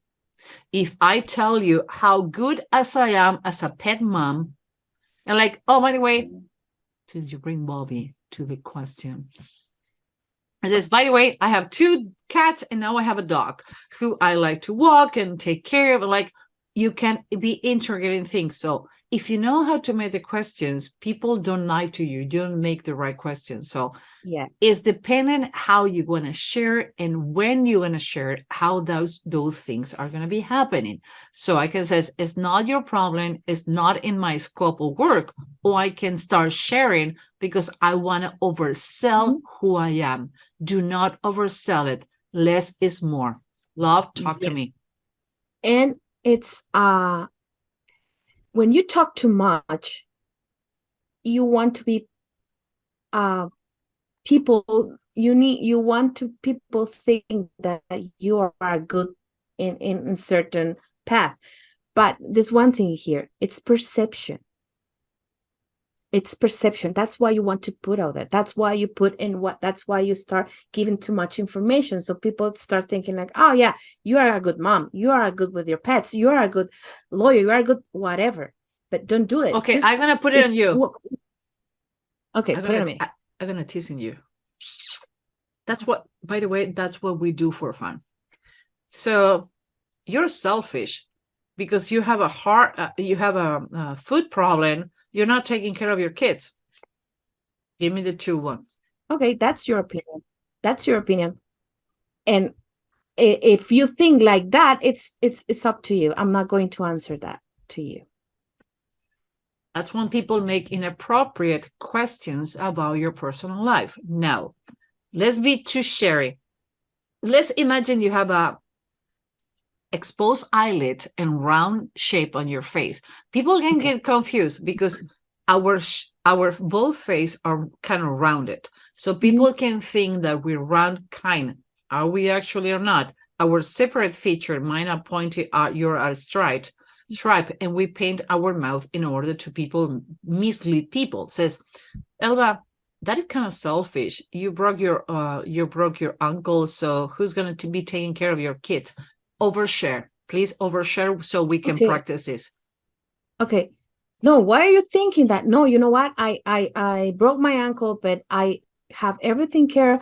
I talked with my mom. My mom is coming and she's going to take care about my girls, and my 2 pets are covered. And Alfonso is going to help me because I'm feeling like I cannot do it, but I'm going to have a lot of help to make the things happen. Okay, before you commit suicide by mouth, let's go back to the exercise. I know so much about Elba because I did the same question depending on her features. I know who she's married. I know she have her mom. I know about the kids. I know how many pets. I know how much more important. I know the order she was introducing everyone on her life. So be careful. Less is more. Why, Elba, less is more? Because you don't need to talk more than the things that you have been asking for. Yeah. Because if you put more things, more information out there, you have the person is going to have more tools to go against you. Yep. And people only hurt you with the words you say. So let's go to the end of the show because this show is going to be has been longer than we expected. Oh my God, an hour and a half, and we haven't finished. So do not take the polygraph if you have a heart condition, you're pregnant, you're a respiratory illness, if you're epileptic, suffer from general pain, or are being forced to take the test against your will. Now, no matter what language you talk, I'm sure you're going to have questions. So if you want to talk about Elba to do this witchcraft in Spanish or any part in Europe and Latin America, where can people find you? You can go to elbahumanbehaviorlab.com. And for you, Susan. If you want to tell me you hate me, more than lovely to hear that. Go to Susan at humanbehaviorlab.com. Profiling a customer is the challenge sales reps face every day. What if I tell you you can read anyone in 90 seconds? What if I tell you it can be done? Come to learn with us, Human Behavior Hacker School. Okay, Elba, do you think anything illegal that we're having too much fun doing this show? No, it's better. I think it's better when you have fun, because when you are in the learning process, when you have fun, you can get more things inside your brain. Yeah, so if you're not getting fun in this show, again, change channel. Elva and I, we started doing this way before anybody else do it. Remember, we started doing this in 2019. Now, what I love about our audience is, like, I would say it's like 75 to 80% of our audience are our students. We don't need a million followers. We just have the right followers, and we love you for it. Even you disagree, just be respectful, follow us, put the comments below, and go for it. This is an open source place to talk. We are not the traditional people. We're not the traditional analysis. We just have fun with you, not above you, not with you, because of you. We have fun together. So, Polygraph, what are your 3 or 5 points? Like, if you have somebody in front of you who are about to have a polygraph, what will you tell them? I will say the first thing is, don't lie. Be honest. Be honest. Don't. And the other thing, the second By the one, way, I hear just noche about yelling, talking about noche. yeah. Wait, Yeah, he wants you to take it out before walking. That's what yes, happened. that's when why. And because today I can't do it, so I think he's like, okay, let's go. Excited. Yeah. Yeah. Okay. The second one, ask the things if you don't understand. Just go back and says, what do you mean with this? Don't be afraid to ask. And the third one, for me, it's be comfortable. Be prepared. Be mentally prepared. That is not something. If you fail, you're going to die. No. And if the interviewer can tell you, like, I see that you are lying. No, that's not true, because they cannot see if you're lying in the polygraph. So go with it. Just be prepared. It's normal to be anxious, but say the things out there. If you don't understand something, say it. I would say the 3 things for me is allow yourself to be uncomfortable. Mm-hmm. Allowing yourself to be uncomfortable is the most comfortable way. Allow yourself to say and express and tell what is going on with you. I'm nervous. I don't like it. I feel uncomfortable. I don't like this. I don't like to be touched. I don't like to be put on things. That is stress. Talk, express yourself because those things are recorded even by video or transcriber. If they don't do it, you're on the wrong polygraph. Second, the measure and the validity of the polygraph is based on the expertise of the person in front of you. The same way they ask you questions, you have the right to do the questions. How long you have been doing this? How many polygraph fail you have? Third of all, do not, by any means, do not go to this process without talking to a lawyer before. Even if it's obligatory, talk to a lawyer to know what are your rights. Again, 18% of the people who has been committed to false confessions, who have been implicating themselves, only 18% went to ask for a lawyer. The Miranda rights since 1960 give us in the United States the right to say, I want a lawyer, nobody can touch you. Nothing after that can be. And we have a couple of cases that we have been going through online where we're going to show you how people put their food inside their mouth. And don't get us wrong, we train the police and we train civilians. Why? Because when we work together, when we learn from each other, we can become better. Love, it's always a pleasure. HR, how you listen? I've been nice to her. It's been a pleasure to work with you. This is the polygraph, the good, the bad, and the ugly of human behavior. That's how we are. That's why we behave, only to give you a tool to make it better. Love, I see you next week.